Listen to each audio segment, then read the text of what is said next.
কোনো মেশিন নেই, আমার কাছে টাকার মেশিন এই দেখেন, টাকার মেশিন আমার এই যে এটাতে কি করছি আমি দেখেন, এই যে টাকার মেশিন, টাকা ধরে রয়েছে, এই যে টাকা ধরে রয়েছে, এই যে প্রত্যেকটা পেঁপে অনেক চকচকে এবং খুব তাহলে সুন্দর। আমি টাকা বানাই।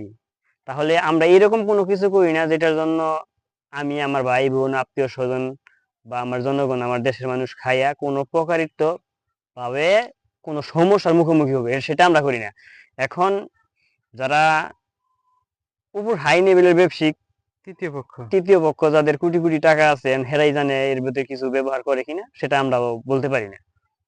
তবে আমি যতটুকু জানি পেঁপেতে কোনো প্রকার হরমোন বা কোনো প্রকার মানে ক্ষতিকারক কোনো কিছু ব্যবহার করার ফলে যদি কেউ করে তাহলে সেই ঘাসটা এবং মানে পেঁপে গাছটাই নষ্ট হয়ে যায়, পেঁপে সুতরাং গাছ নষ্ট হয়ে যাবো, পেঁপেটা নষ্ট হয়ে যাবো গা, পয়সা পয়সা যাবো গা, পেঁপে এটাতে কোনো প্রকারের হরমোন ব্যবহার করা যাবে না, করলে ওটা বাদ, গাছটাই নষ্ট হয়ে যায়, গাছটাই সুতরাং নষ্ট হয়ে যাবে। পেঁপেতে হরমোন ব্যবহার করা থেকে বিরত